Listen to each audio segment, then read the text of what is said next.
अब आज के इस अध्याय में विद्यार्थियों को सदिश बीजगणित के अंतर्गत आनुपातिक विभाजन से संबंधित प्रश्नों को हल करना सिखाया जाएगा। जैसा कि पहला प्रश्न विद्यार्थियों के सामने है, बिंदुओं 2 vector a minus 3 vector b तथा 3 vector a minus 2 vector b को मिलाने वाली रेखा को 2-3 के अनुपात में फर्स्ट अंतः सेकंड वाह्यता विभाजित करने वाले बिंदु की स्थिति सदिश ज्ञात कीजिए। या यह बिंदु का स्थित सदिश होना चाहिए, पोजीशन वेक्टर हमको निकालना है। और इसकी आकृति पहले बनाएंगे, पहले फिगर इसका ड्रा करते हैं, फिर इसके बाद इस प्रश्न को हल करेंगे। तो विद्यार्थी ध्यान से देखें कि क्या स्थिति है। पहले तो दो बिंदु हैं, तो दो बिंदुओं की स्थिति पहले हम दर्शा देते हैं। पहला बिंदु है 2 vector a minus 3 vector b, इसका नाम हम a रख देते हैं। और एक दूसरा बिंदु है, इसका नाम b रख देते हैं, और इसकी पोजीशन दी गई है 3 vector a minus 2 vector b। तो ये a तथा b दो बिंदु हैं। अच्छा, अब चूंकि ये पोजीशन इनकी दी गई है, तो हम मान लेते हैं कि यह एक मूल बिंदु O है। तो O से A की पोजीशन कुछ इस प्रकार हम शो कर देते हैं, और O से B की पोजीशन कुछ इस प्रकार शो कर दी जाती है। फिर कहा गया है को मिलाने वाली रेखा, अर्थात A और B को मिलाएंगे। ये AB को मिला दिया, को 2-3 के अनुपात में। अब इस AB रेखा को 2-3 के अनुपात में नंबर 1 तो अंतः विभाजित करना है। तो देखिए, हमने यहाँ पर एक बिंदु रख दिया, इस बिंदु का नाम P रखा, और ये क्या कर रहा है, यहाँ पे AP 2 भाग है और BP यहाँ 3 भाग है। तो इस बिंदु P की स्थिति सदिश हमको निकालनी है। किस कंडीशन में? फर्स्ट, जब ये विभाजन हो रहा है अंतः। तो अब यहाँ पे ये हमको वेक्टर OP यहाँ पर निकालना है। तो OA की पोजीशन क्या दी गई है? ये दी गई है। OB की पोजीशन ये दी गई है, और OP की स्थिति हमको निकालनी है। तो पहला प्रश्न है, हल करना स्टार्ट करते हैं। लिखेंगे प्रश्नानुसार आकृति से वेक्टर OA बराबर 2 vector A minus 3 vector B तथा वेक्टर OB बराबर 3 vector A minus 2 vector B। अब करना क्या है, AB को 2-3 के अनुपात में अंतः विभाजित करने वाले बिंदु P का स्थिति सदिश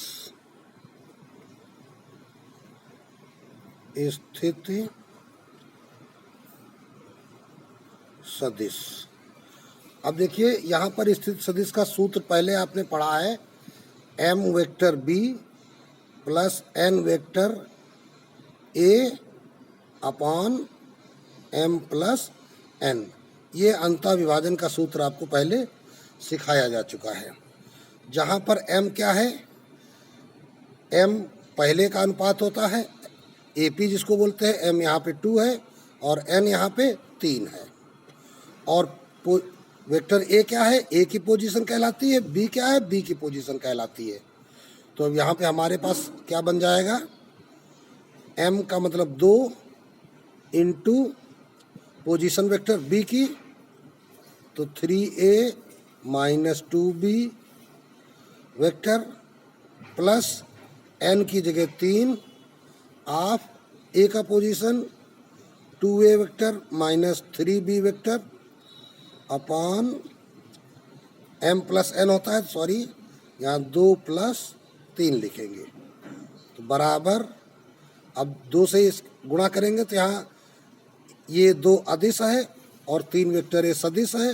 जब गुणा करेंगे तो अदिश का सदिश से गुणन नियम क्या कहता है? 2/3 6 वेक्टर ए माइनस 2 दूनी 4 वेक्टर बी प्लस 3 दूनी 6 वेक्टर ए माइनस 3 त्रिको 9 वेक्टर बी अपान 3 2 5। तो बराबर 6 और ये 6 जुड़ गए 12 वेक्टर ए माइनस 4 और माइनस 9 जुड़ गए माइनस 13 वेक्टर बी बटे 5। तो ये आपकी पोजीशन वेक्टर निकल आई काहे कि पी का स्थित सदिश निकल आया। ठीक, अर्थात इसको हम कह सकते हैं वेक्टर ओपी। लेकिन ये कब निकला है? अंतः विभाजन के लिए। अब सेकंड स्थिति थी वाह्यता विभाजन के लिए।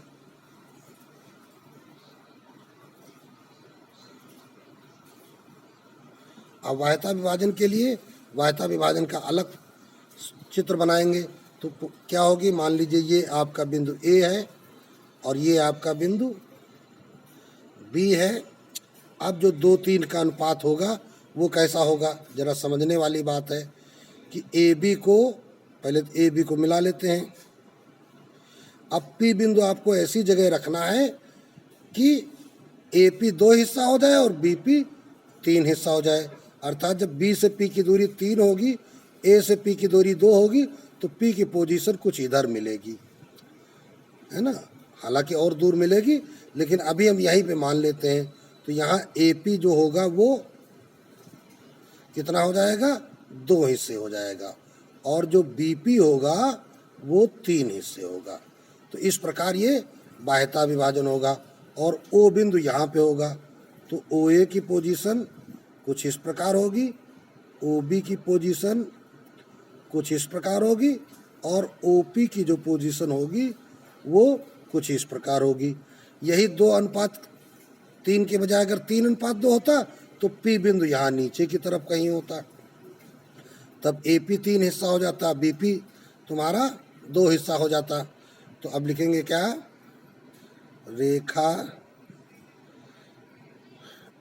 ए बी, या दूसरे शब्दों में लिख सकते हो 2 बिंदुओं ए तथा बी को 2-3 के अनुपात में वाह्यतः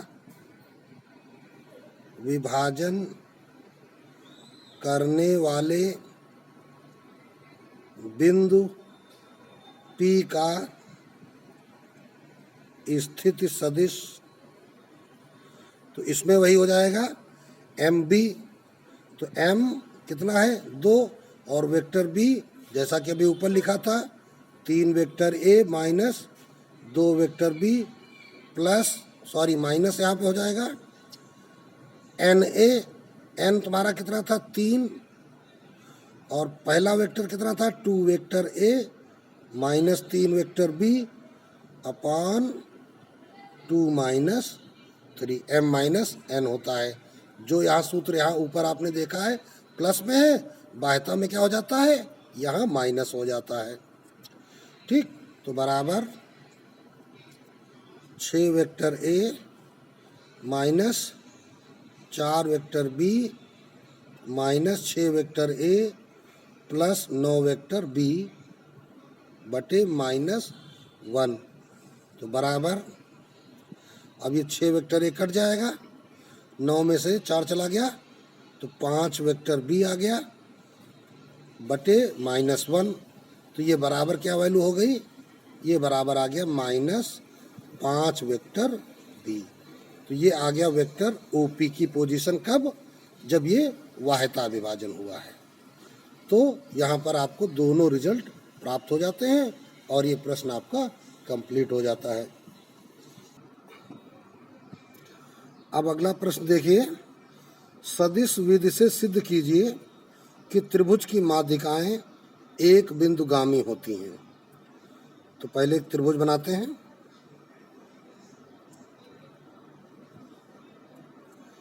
ये एक त्रिभुज हो गया ए बी सी। माध्यिकाएं के बारे में कहा गया तो अभी बी सी का मध्य बिंदु हम डी ले रहे हैं, ए सी का मध्य बिंदु ई लेते हैं और ए बी का मध्य बिंदु एफ ले लेते हैं। तो पहली माध्यिका ये AD हमने खींची, फिर ये BE हो गई, और ये तीसरी CF हो गई, और इन माध्यिकाओं का प्रतिच्छेद बिंदु G हो गया। दूसरा प्रश्न है, हल करते हैं। प्रश्नानुसार त्रिभुज ABC में AD, BE तथा CF माध्यिकाएं हैं। अभी हमको सिद्ध क्या करना है कि तीनों माध्यिकाओं का प्रतिच्छेद बिंदु G है। अर्थात अब सदिश विधि से हमको अगर ये सिद्ध करना है तो बिंदु G की जो पोजीशन है वो AD पर भी है, BE पर भी है और CF पर भी है। अर्थात हमको ये सिद्ध करना कि ये बिंदु G इन तीनों माध्यिकाओं पर स्थित है। तो अब इसके लिए हम करेंगे क्या, पहले सबके पोजीशन वेक्टर ले लेते हैं। माना कि A का पोजीशन वेक्टर A, B का पोजीशन वेक्टर B और C का पोजीशन वेक्टर C है। तो लिखेंगे क्या, माना कि पोजीशन वेक्टर ऑफ A बराबर vector A, position vector of B बराबर vector B, position vector of C बराबर वेक्टर C। तो अभी देखिए D क्या है, BC का मध्य बिंदु। तो अतः पोजीशन वेक्टर ऑफ D, तो क्या हो जाएगा, जब BC का मध्य बिंदु है तो मध्य बिंदु वाला नियम लगा दो। मध्य बिंदु के स्थित सदिश क्या होता है, पहले बिंदु का स्थित सदिश प्लस दूसरे बिंदु का स्थित सदिश बटे 2, अर्थात vector B plus vector C बटे 2। इसी प्रकार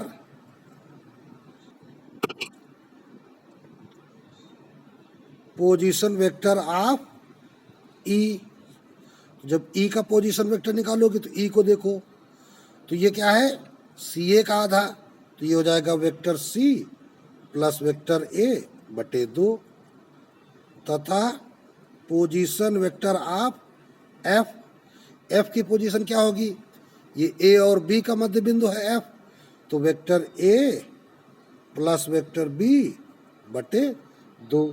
तो ये तीनों की पोजीशन हमको मालूम हो गई, D की पोजीशन मालूम हो गई और E की मालूम हो गई और F की मालूम हो गई।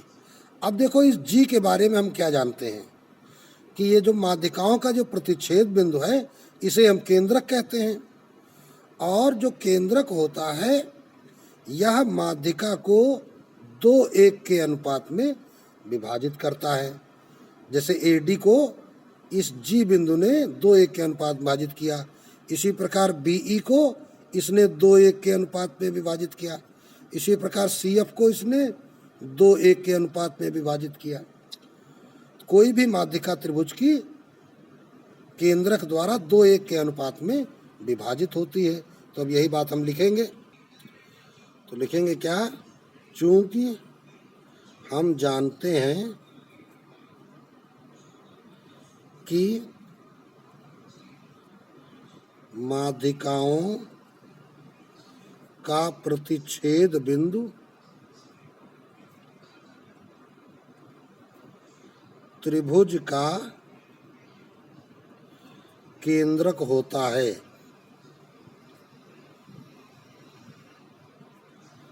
तथा केंद्रक प्रत्येक माध्यिका को 2:1 के अनुपात में अंतः विभाजित करता है।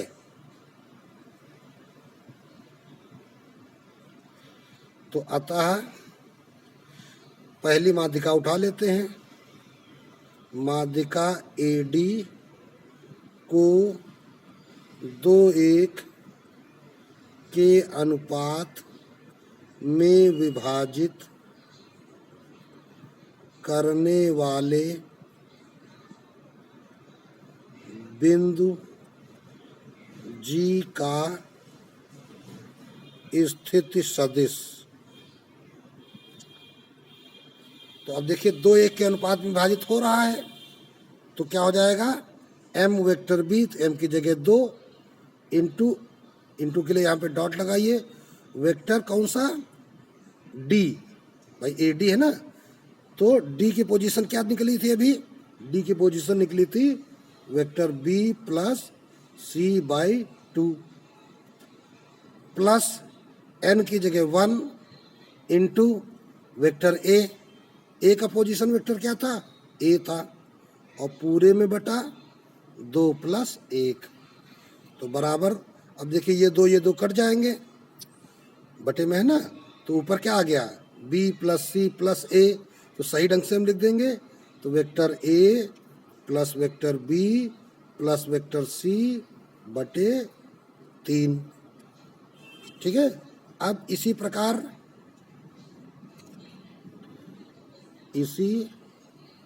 प्रकार दूसरी माध्यिका लेंगे, माध्यिका BE को 2:1 के अनुपात में विभाजित करने वाले बिंदु, अब भाई BE को भी वही बिंदु कर रहा है G का स्थिति सदिश,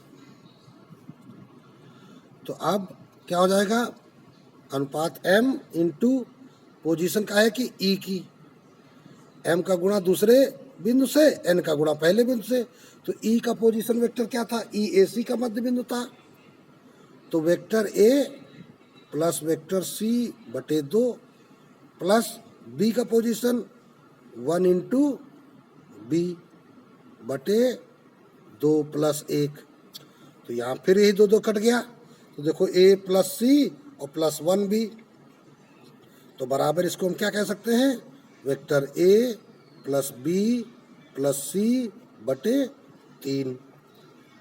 ठीक है ना। इसी प्रकार अब अगले सदिश का भी यही पोजीशन आ जाएगी,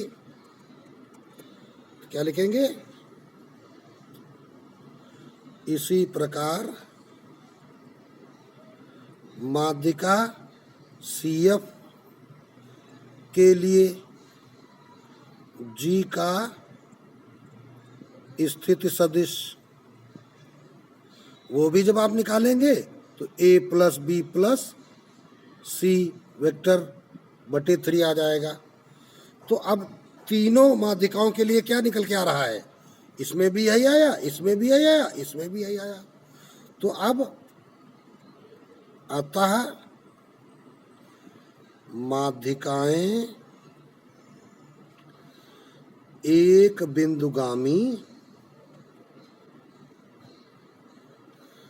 हैं, अर्थात तीनों माध्यिकाएं एक ही बिंदु G से होकर जाती हैं। इस प्रकार ये आपका सत्यापन पूर्ण हो जाता है।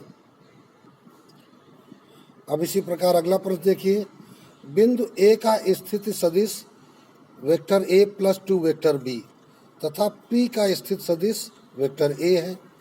बिंदु P रेखा AB को 2:3 के अनुपात में अंतः विभाजित करता है। तो क्या कहा जा रहा है, अब हम लिख लेते हैं AB एक ये हमारी रेखा हो गई AB, और P के बारे में कहा जा रहा है PAB को 2:3 अनुपात में, ये बिंदु हो गया तुम्हारा P।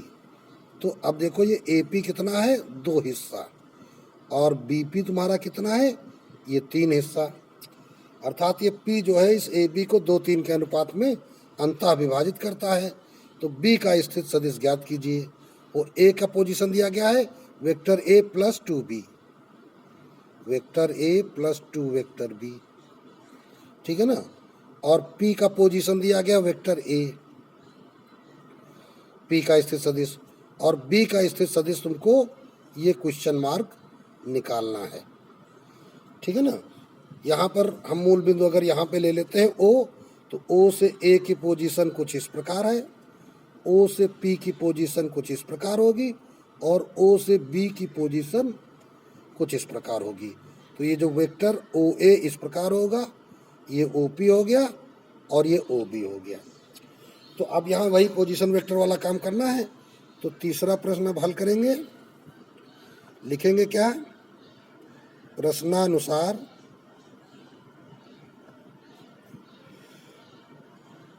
रेखा ए बी को बिंदु P 2 3 के अनुपात में अंतः विभाजित करता है। अब हमें बिंदु B का स्थित सदिश निकालना है। तो B का स्थित सदिश निकालने का तो कोई सूत्र होता नहीं है। हाँ, ये आनुपातिक विभाजन में P की पोजीशन बताने वाला सूत्र होता है। तो यही सूत्र हम लगाएंगे। तो क्या लिखेंगे? अतः ए बी को 2 3 के अनुपात में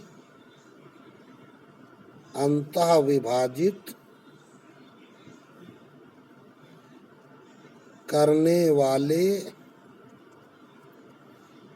बिंदु P का स्थित सदिश, जिसको हम कह देंगे वेक्टर OP बराबर, अब अगर सूत्र लिखोगे तो सूत्र क्या होता है? M into vector B। तो वेक्टर B हमको निकालना है, ठीक है ना। B का पोजीशन वेक्टर हमको निकालना है। तो हम चाहे तो लिख दे यहाँ पर M की जगह पे क्या है? 2 इंटू, अब इसका पोजीशन वेक्टर हमको पता तो है नहीं, इसका पोजीशन वेक्टर हम मान लेते क्या है? K मान लिया हमने। B का पोजीशन वेक्टर हमने क्या मान लिया? K। तो वेक्टर K प्लस N की जगह क्या है? 3 इंटू, अब A का पोजीशन क्या है? ब्रैकेट में लिख दो A प्लस 2B वेक्टर बटे अनुपातिक योग 2 प्लस 3। और इधर OP वेक्टर क्या है? P के पोजीशन वेक्टर A है।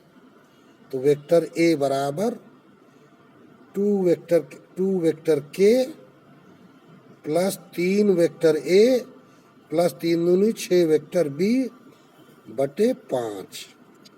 अब बटे 5 का इधर तिरछा गुणा हो जाएगा, या इसको बटा 1 मान लो तो तिरछा गुणा करो।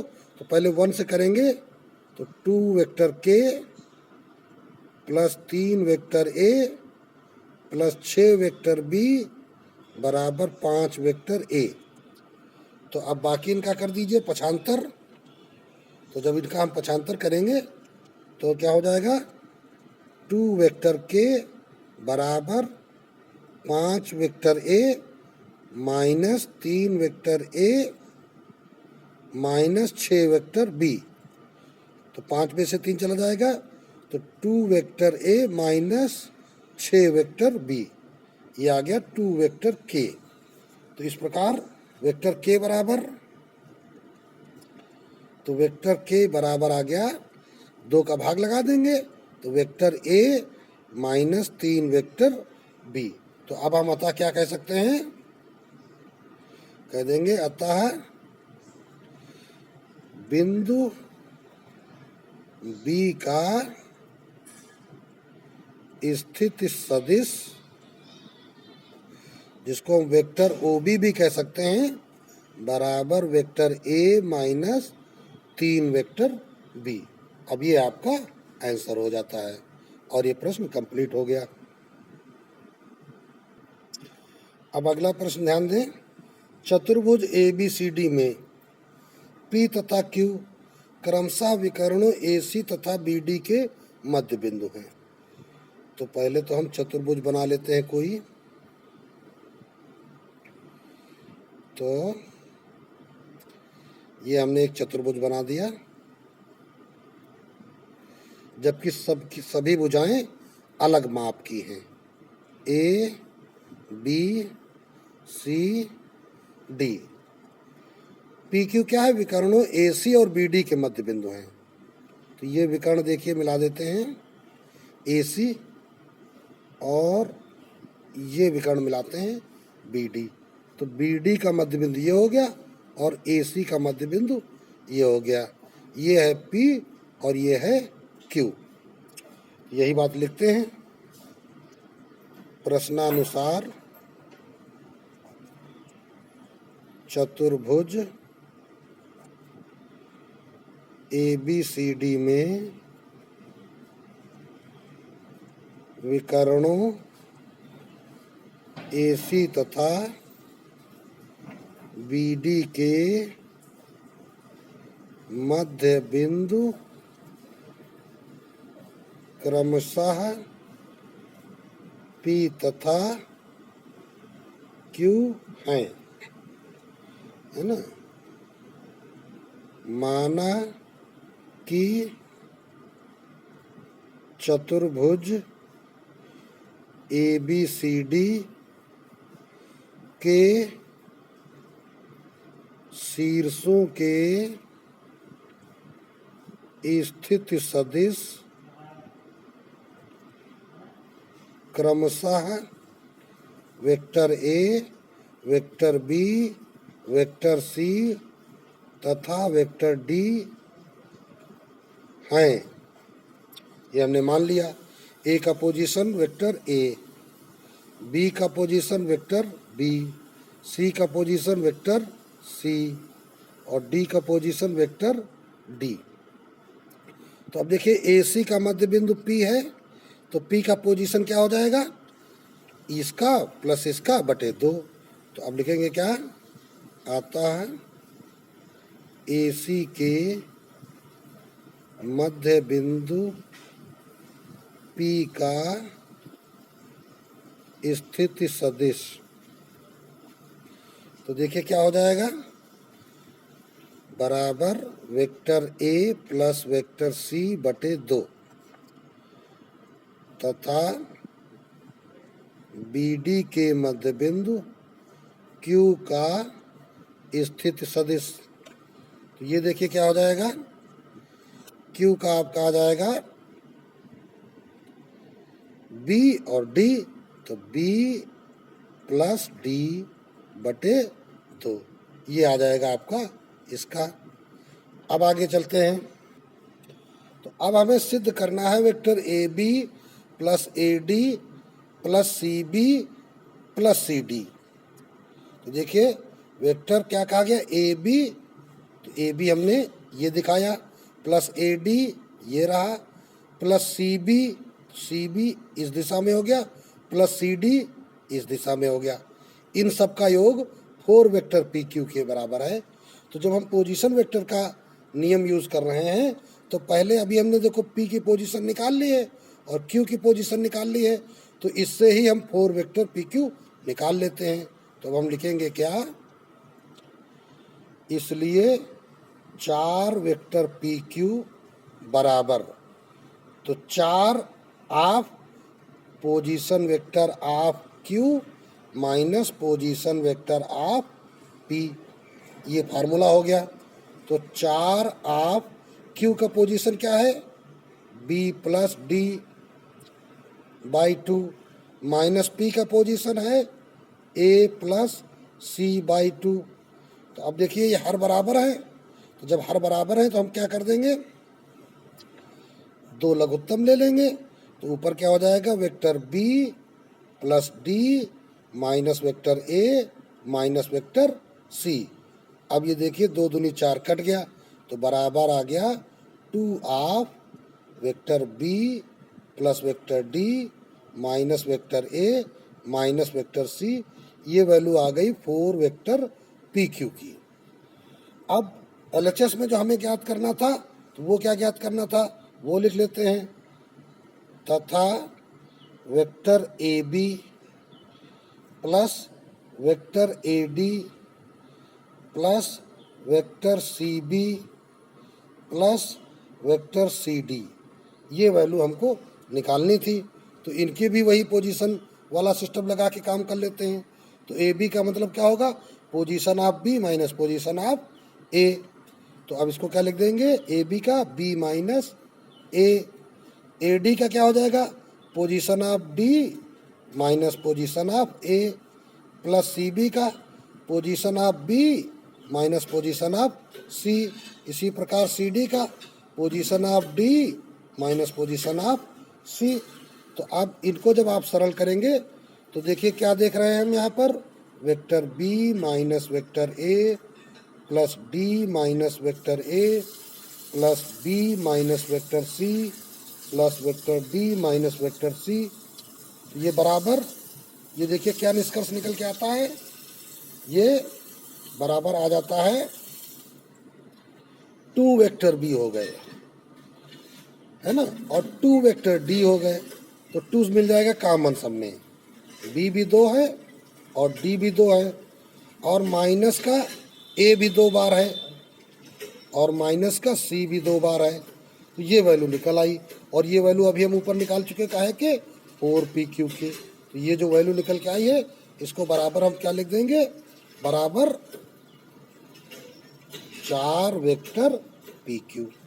तो ये आपका क्या हो गया, RHS प्रूव्ड हो गया, है ना। यहाँ पे जहाँ तथा लिखा था तथा, अब यहाँ चाहो तो लिख देते हैं तथा यदि LHS बराबर, तो ये RHS प्रूव्ड हो गया। नहीं भी लिखोगे तो ऐसे भी लिख सकते हो, अतः आप इसको ऐसे लिख दीजिए, अतः vector A B plus vector A D plus vector C B plus vector C D बराबर 4 वेक्टर पी क्यू प्रूव्ड, ऐसे भी आप लिख सकते हैं।